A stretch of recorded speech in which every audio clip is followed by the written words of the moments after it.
வாழ்க வளமுடன். ஓம் நமச்சிவாய. அனைத்து தமிழ் உள்ளங்களுக்கும் வணக்கம். அனைவருக்கும் இனிய தீப ஒளி திருநாள் வாழ்த்துக்கள்.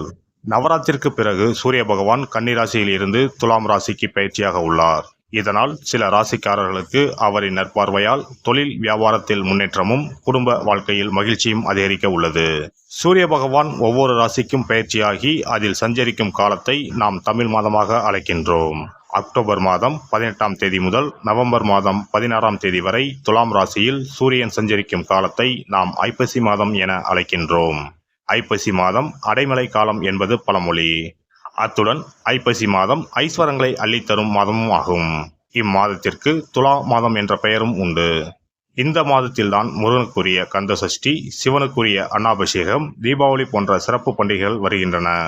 இந்த ஐப்பசி மாதமானது விசுவாச ஆண்டு அக்டோபர் மாதம் 18ஆம் தேதி சனிக்கிழமை அன்று துவாதசி திதியில் பூரம் நட்சத்திரத்தில் சுப்பிரம் நாமயோகத்தில் தைத்தூலம் கரணத்தில் சித்த யோகத்தில் சனி மகா பிரதோஷம் கூடிய நன்னாளில் இந்த அற்புதமான ஐப்பசி மாதம் பிறக்கிறது. இம்மாத கிரகநிலை என எடுத்துக்கொண்டால் கடகராசியில் குரு பகவானும், சிம்ம ராசியில் கேது பகவான் மற்றும் சந்திர பகவான் சஞ்சரிக்கின்றனர். கன்னி ராசியில் சுக்கிர பகவானும், துலாம் ராசியில் சூரியன், புதன், செவ்வாய் உள்ளனர். கும்ப ராசியில் சனியும் ராகுவும் சஞ்சரிக்கின்றனர். இம்மாத கிரக பயிற்சி என எடுத்துக்கொண்டால் செவ்வாய் பகவான் ஐப்பசி மாதம் 10ஆம் தேதி துலாம் ராசியில் இருந்து விருச்சக ராசிக்கு பயிற்சியாகின்றார். ஐப்பசி மாதம் 17ஆம் தேதி சுக்கிர பகவான் கன்னி ராசியில் இருந்து துலாம் ராசிக்கு பயிற்சியாகின்றார். இந்த கிரகங்களின் அமைப்பு மற்றும் பயிற்சியால் உங்கள் ராசிக்கு இம்மாதம் உண்டாகும் சுப மற்றும் அசுப பலன்கள் என்ன என்பதனையும், அசுப பலன் ஏற்படுமாயின் ராசிக்காரர்கள் செய்ய வேண்டிய பரிகாரம் என்ன, வழிபட வேண்டிய தெய்வம் யார், செல்ல வேண்டிய கோவில் என்ன என்பதனை பற்றி விரிவாக காண்போம். பிறக்கப் போகும் இம்மாதம் உங்கள் வாழ்வில் வளமும் நலமும் செல்வ செழிப்பும் பெற்று வாழ்வில் உயரிய நிலையை அடைய எல்லாம் வல்ல எம்பெருமானை வேண்டி விரும்பி கேட்டுக்கொள்கிறேன். துலாம் ராசி அன்பர்களே, குடும்பத்தில் மகிழ்ச்சியும் உற்சாகமும் இம்மாதம் அதிகரிக்கும். சுப நிகழ்ச்சிகளால் வீடு களைகட்டும். புதிய ஆடை ஆபரணங்கள் வாங்கி மகிழ்வீர்கள். கணவன் மனைவிக்கு இடையே அந்யோன்யம் அதிகரிக்கும். எதிரிகளால் ஏற்பட்ட தொல்லைகள் நீங்கும். குடும்ப தேவைகளை பூர்த்தி செய்வீர்கள். புதிய முயற்சிகள் வெற்றிகரமாக நிறைவேறும். மனதில் தன்னம்பிக்கையும் தைரியமும் அதிகரிக்கும். குடும்பத்துடன் உறவினர் நண்பர்கள் வீட்டு விருந்து விசேஷங்களில் கலந்து கொள்ளும் வாய்ப்பு ஏற்படும். மாத பிற்பகுதியில் உறவினர்கள் வருகை குடும்பத்தில் மகிழ்ச்சி தருவதாக இருக்கும். இதுவரை மறைந்திருந்த உங்கள் திறமைகளை வெளிப்படுத்த நல்ல வாய்ப்புகள் கிடைக்கும்.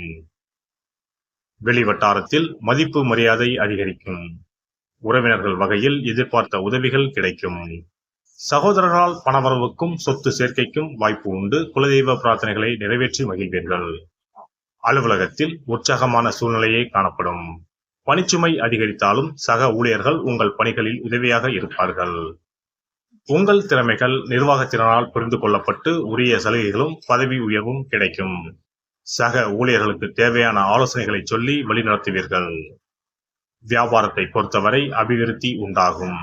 ஆனால் புதிய கிளைகளை தொடங்குவது மற்றும் புது தொழிலில் முதலீடு செய்வது ஆகியவற்றில் ஒரு முறைக்கு பலமுறை சிந்தித்து ஈடுபடுவது நல்லது.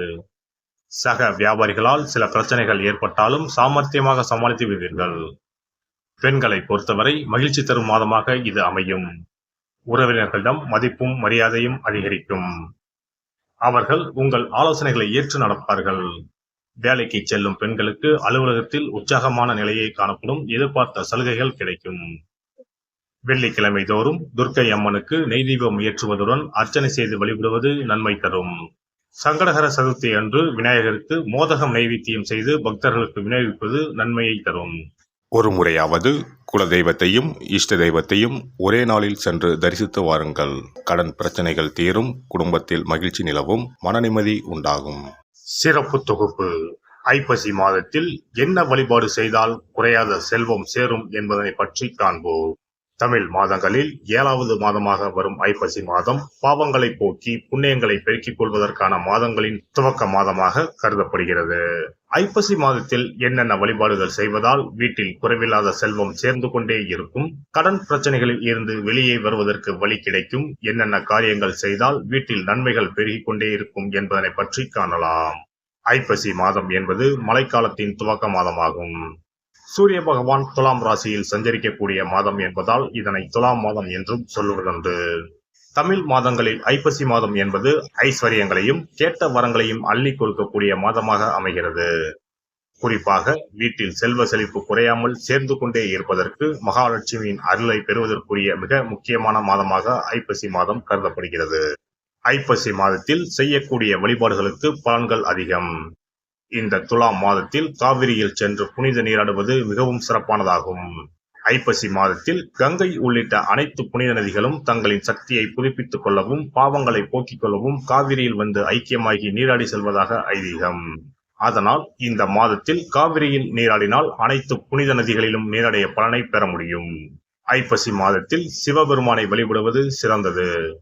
ஐப்பசி மாத பௌர்ணமியில் சிவபெருமானுக்கு அன்னாபிஷேகம் செய்வது வழக்கம். இந்த மாதத்தில் அன்னாபிஷேகத்திற்கு தேவையான அரிசி, காய்கறிகள் போன்றவற்றை கோவிலுக்கு தானமாக கொடுப்பது நல்லது.